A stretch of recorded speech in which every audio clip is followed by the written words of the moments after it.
You spend 9 months preparing for the little miracle inside your body to finally arrive. It's an instant you'll want to cherish for generations to come. Professional birth photography helps you to remember those precious first fleeting moments of life when your world changes forever. I'm Katie Stevens, and I specialize in birth photography here in San Diego. And this is Preggy Pals, episode 24. Is that a plus sign? Pink or blue? Hospital or home birth? What type of food should I be eating? I think I just peed myself. I'm pregnant, and I have to exercise. What pregnancy glow? Wait, was that a contraction? Gotta make these pants fit. I've got kinkles. What do you mean there's more than one? You've got the symptoms, and now you've got the support you need for a happy 9 months. This is Preggy Pals, your pregnancy, your way. Welcome to Preggy Pals, broadcasting from the Birth Education Center of San Diego. I'm your host, Sunny Galt. Have you downloaded our Preggy Pals apps yet? It's available for Androids and iPhones, iPads, and so much more. Pretty much anything that begins with a lowercase I.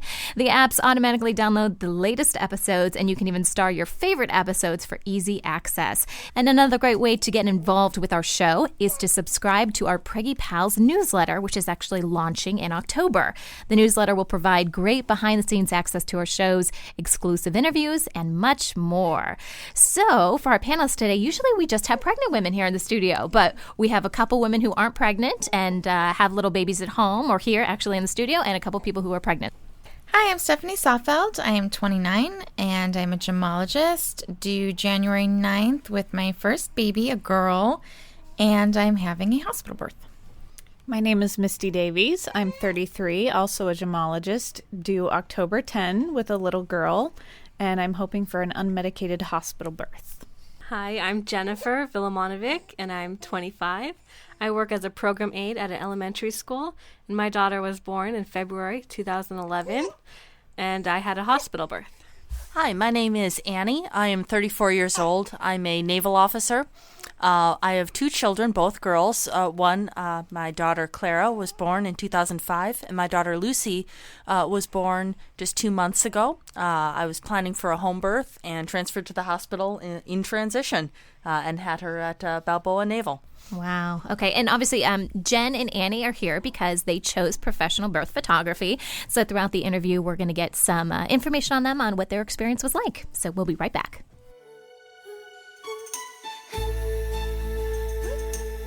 Before we begin today's show, here are some tips on how to keep your baby nursery on a budget from Cynthia Caden. Hello, Preggy Pals. I am Cynthia Caden, founder of Trick My Crib Nursery and Kids Room Designs, where I help your nursery dreams come true. I'm excited to talk to you today about money-saving tips for the baby's room, specifically about saving on the crib. One of the first steps in designing your baby's room is to know your overall budget and develop a good idea of how much you have to spend on a crib. Second, explore whether you might have the opportunity to receive a hand-me-down or borrow a crib from someone who isn't using theirs.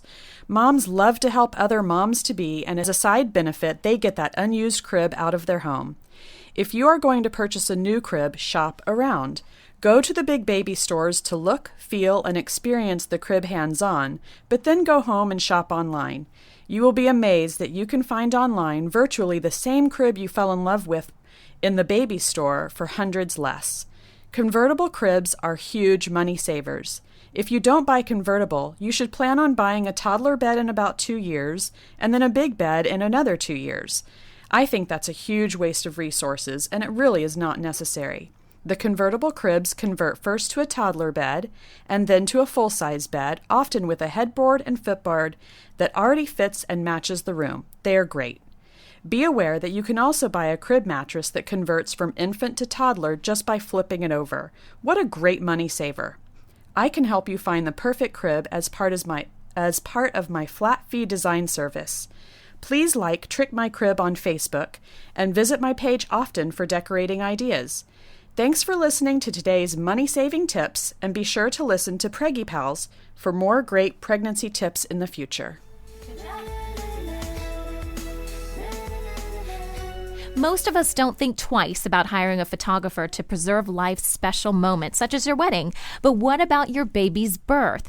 Katie Stevens is here in the studio with us. She is a professional birth photographer here in San Diego. And if you want to check out her website, you can find her at sandiegobirthphotographer.com. Katie, welcome to Preggy Pals. Thanks for having me, Sunny. Well, I feel like you've been on the show kind of already because you've been in our studio taking our behind-the-scenes photos, which we're going to include on our Facebook page if you guys want to check it out. So I feel like you're already part of the Preggy Pals family. I've seen you several times. Very welcome here. I'm very at home already. All right, let's talk about professional birth photography. What is it? So, professional birth photography is a photographic documentary of active labor through about 2 hours after birth.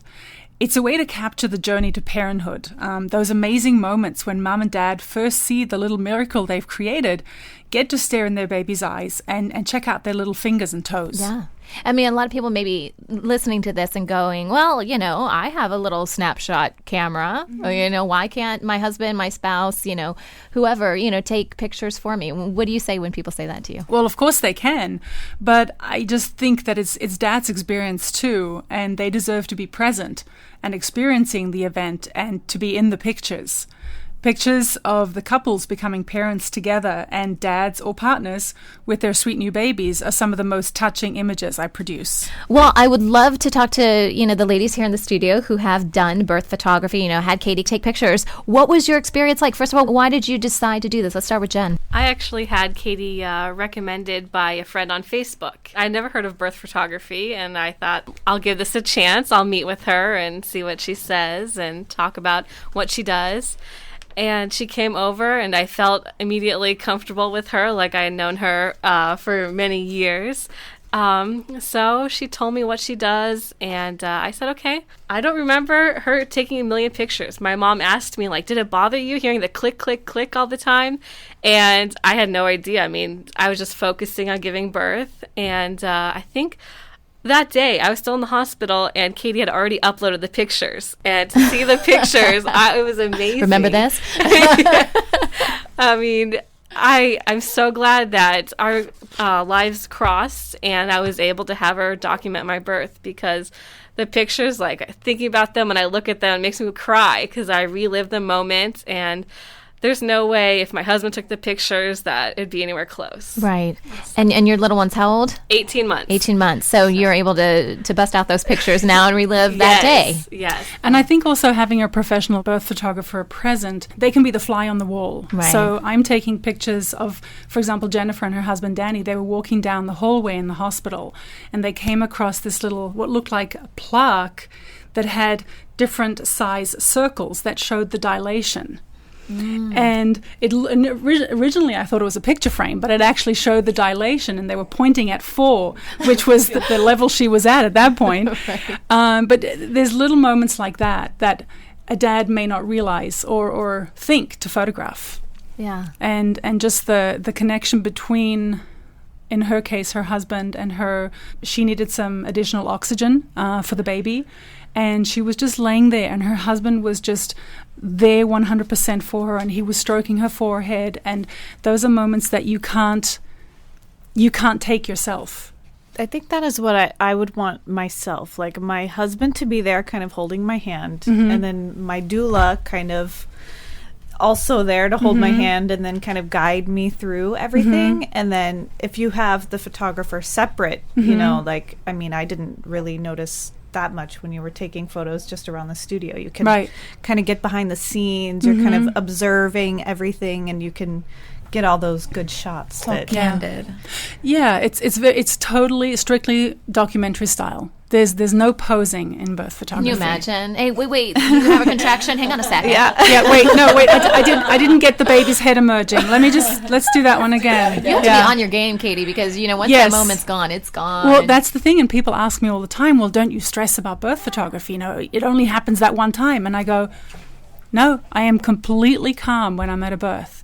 To me, wedding photography is the most stressful thing you could ever do. Because again, if you miss that moment, you can't recreate it. But it's the same thing with birth photography. Yes, but it's there's something very calming about birth photography to me, because I'm just observing. I'm just documenting life as it happens. And that to me is so incredibly precious. And to be part of that and to be invited by parents to be part of that is such an amazing honor. It's such an incredible honor. How did you get involved with birth photography? I was pregnant myself with my first daughter, 6 weeks pregnant. So this was 16 years ago, before digital cameras, way before.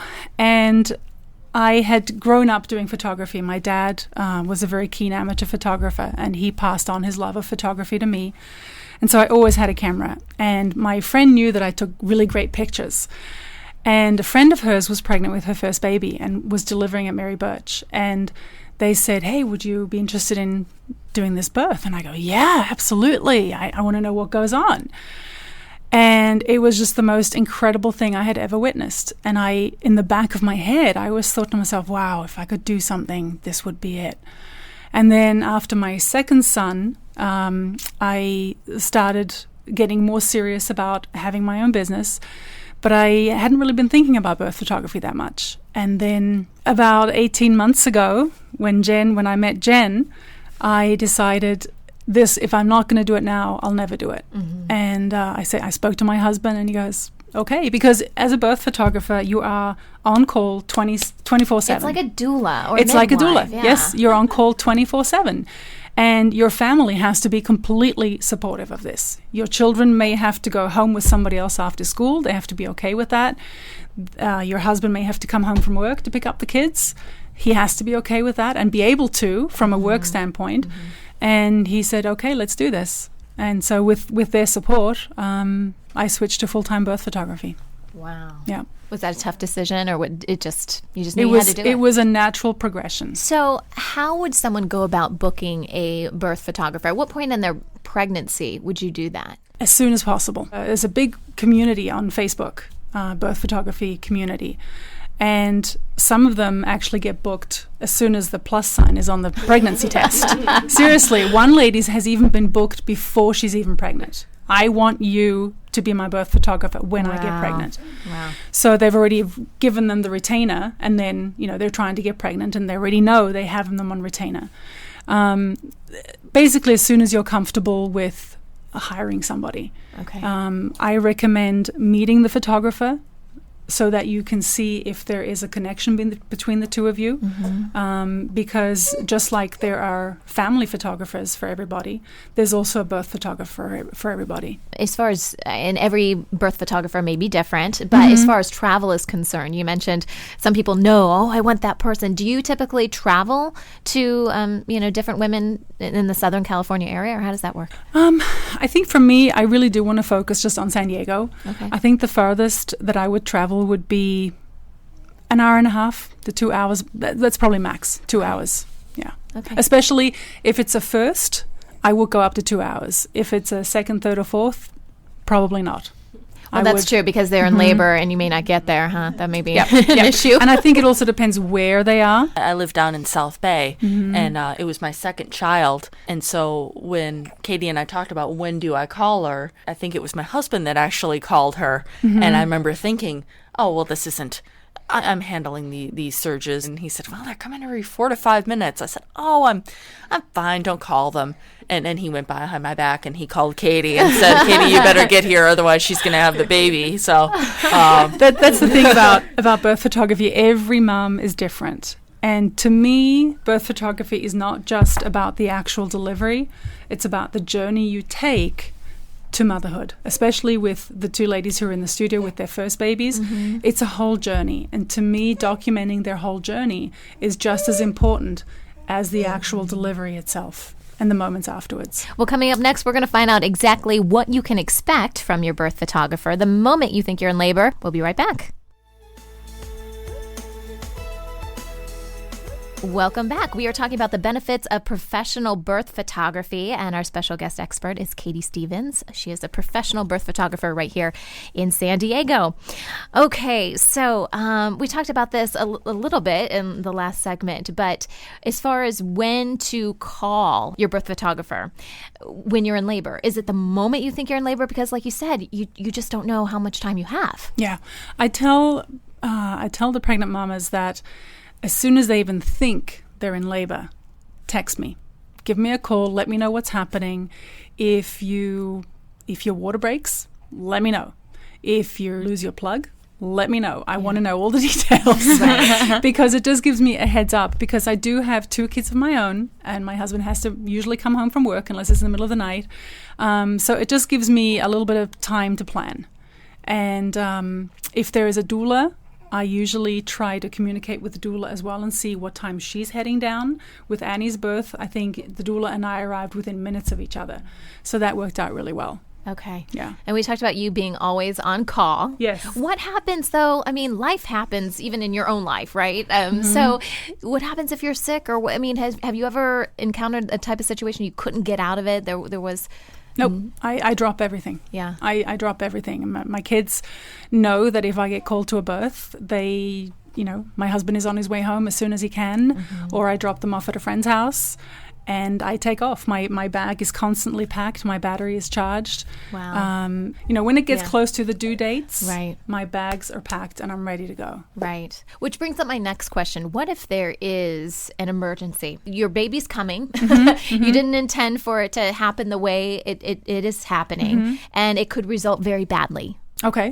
So what do you do in those types of situations? I've never encountered a true emergency where there was a life at stake. Okay. I have had friends who have been in situations like that.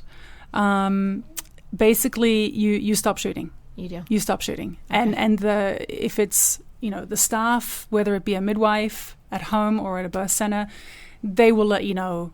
If you keep shooting and it's a true emergency, they will go, no more. And I think if you have even the slightest common courtesy and common sense, you know when to stop. Yeah. You know when to stop. You know to respect the privacy of everything that's going on. Absolutely. So Yeah. you mentioned the hospitals. Not that everyone gives birth in a hospital, but what are the rules? I mean, do they usually welcome you, or how do you... How do you I have handle that? never encountered a situation where a hospital has said, no, you can't be here. Okay. I introduce myself when I first get there. I introduce myself to the nursing staff and say, I'm a professional birth photographer. The couple have hired me to be here to document their journey. And they are very, very welcoming, always. I've never encountered an issue. And I just recently on one of the Facebook groups, one of the ladies came up with a very, very nice release form where I have had the question from nurses, well, where are these pictures going to show up? Yeah. And I said they are for personal use only. So if the family requests a Facebook sneak peek, the nurses will not be in the pictures. Okay. Those are for their own personal use and memory. Okay. Yeah. And then when you're on a shoot, so to speak, that sounds really weird. When you're at a birth, a birth session. What type of interaction do you typically have with the couple? I mean, you mentioned kind of being a fly on the wall. Are you a fly on the wall? I've learned a lot since my early birth photography days. Jen had a party in her room. There were not enough chairs for everyone. We laughed so much. We had so much fun. It was just amazing. So the answer to that is I take my cue from the couple. Okay. Yeah. What about C-section births? I know you said you shot one before. Was that part of your practice now, or how does... I wish it were. I wish it were, because C-sections will often happen unexpectedly. And there is a certain trauma associated with that for some women. And I think it's just as important, or even more important sometimes, to have those images, because it's a birth no matter what. And I really wish the hospitals would be more open to having professional birth photographers come in and take pictures. They are not very open. The doctor may say, yeah, I don't mind, but ultimately it is up to the anesthesiologist, because he's in charge of the OR. Really? Yeah. And I wonder if there's a way people can find out in advance, if they knew they were going to have a C-section. If they know they're going to have one, possibly. But if it is either, and in an emergency, I wouldn't be able to go in anyway, obviously. Yeah. But if labor's not progressing, there may be a little bit of fetal distress. Okay. They say, you know what, we need to do a C-section. It's not an actual true emergency. They may be able to say yes. Yeah. Yeah. And the one C-section that I did do, I was informed that I'm not allowed to photograph any actual medical procedures. So Right. the incision, Okay. the anesthesiologist was very, very generous. He actually, I'm very tall. I'm nearly 6 feet tall, so I can kind of get up higher than a lot of people. Good positioning. Yes, exactly. So, and he said, you're not allowed, you have to make sure you're not allowed to touch anything because everything is sterile. Right. There's not a lot of, actually, ORs are very, very small spaces, very small, and you don't have a lot of room. And he allowed me to stand right behind her head where he usually stands, and he just stepped back and they lowered the curtain for me, and I was able to stand on my toes and just shoot down of the actual baby being delivered. Wow. So the anesthesiologist was very open to having that experience, and I think, I just wish more hospitals were open to that, because it's just as important as other births to have those memories. For Annie and Jen here in the studio, did you guys have any issue with the thought of someone taking pictures of your naked body? I mean, I understand it's a birth. I understand all of that. But was there any discussion with your spouses or anything about that? Yeah, yes. In my case, I wanted to make sure that that I was covered up. And Katie, she's a professional, so she knew what she was doing. I mean, there were times where, for example, I was on the bed and the midwife was doing a cervical check. Katie basically arranged the blanket and got below the level of the bed and was shooting up towards the bed so that everything from the waist down was covered. Okay. And usually for cervical checks, I actually don't take photos of that. That's a very private moment, and really I don't feel that needs to be documented. But any time where there is a chance that more private area could be exposed before the delivery, I do try to position myself so that those are covered. Okay. But I still get the feel of the moment. I was going to say, how would you do if you're having a vaginal birth and the head is coming out? Do you just take it from the position of the shoulders or something? So I usually stand behind the left shoulder of the mom, left or right.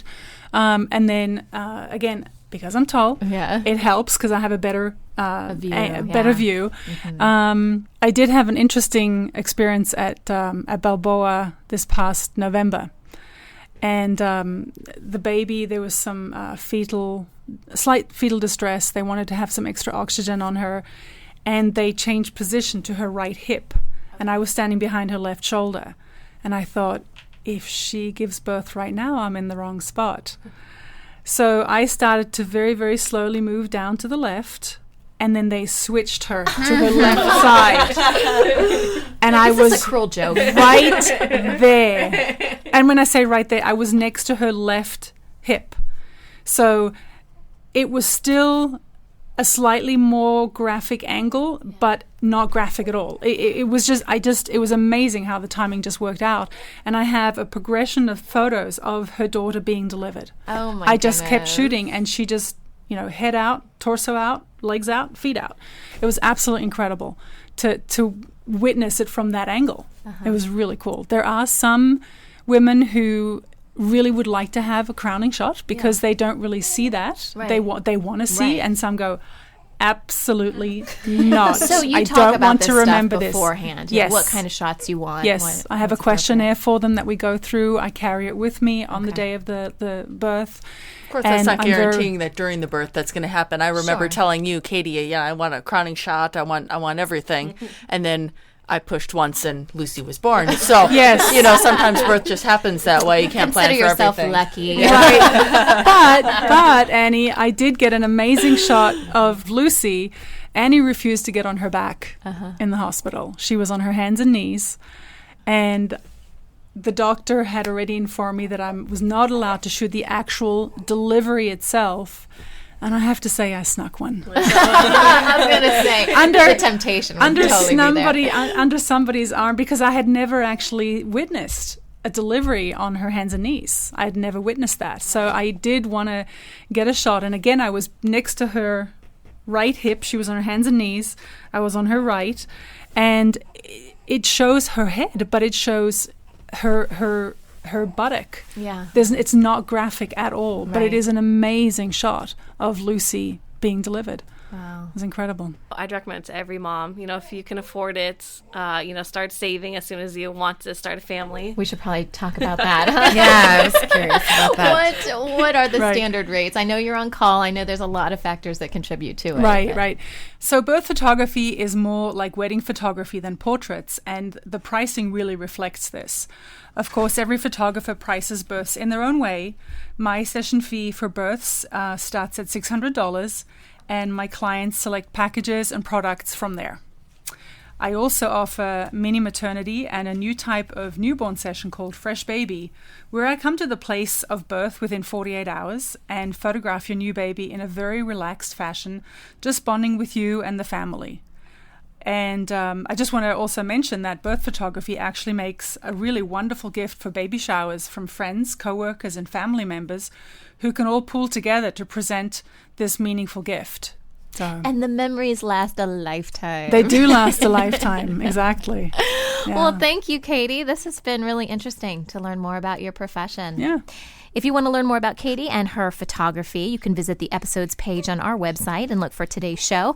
Also, don't forget to check out our Facebook fan page to get some amazing behind-the-scenes photos that Katie took of last week's Preggy Pals taping. We have a question from one of our listeners, and this actually comes from one of our Facebook friends. J. Rach Castillon says, "Hi, Preggy Pals. We are now in our 27th week, and we are diagnosed with an irritable uterus. Do you guys have any suggestions on how we carry on the next 13 weeks without upsetting the said uterus?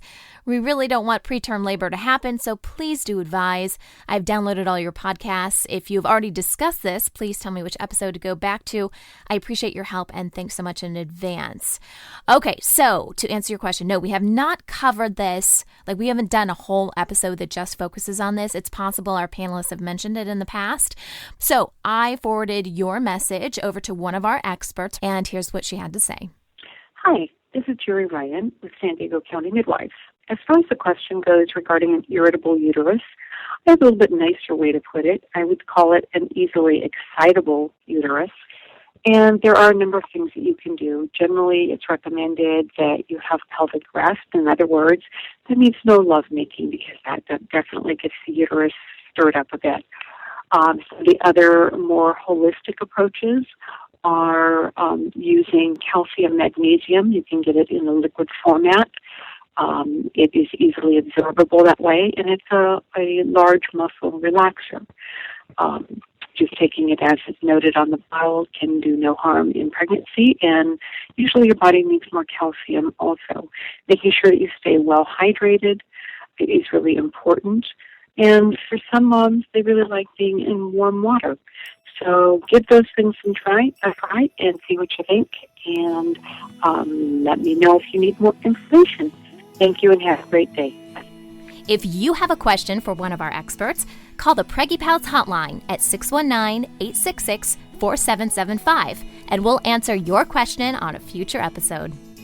That wraps up our show for today. If you have a question or comment about our show, we would love to hear it. Send us an email through our website or call the Preggy Pals hotline at 619-866-4775. Thanks for listening to Preggy Pals, your pregnancy your way. This has been a New Mommy Media production. The information and material contained in this episode are presented for educational purposes only. Statements and opinions expressed in this episode are not necessarily those of New Mommy Media and should not be considered facts. While such information and materials are believed to be accurate, it is not intended to replace or substitute for professional medical advice or care, and should not be used for diagnosing or treating healthcare problem or disease or prescribing any medication. If you have questions or concerns regarding your physical or mental health or the health of your baby, please seek assistance from a qualified healthcare provider.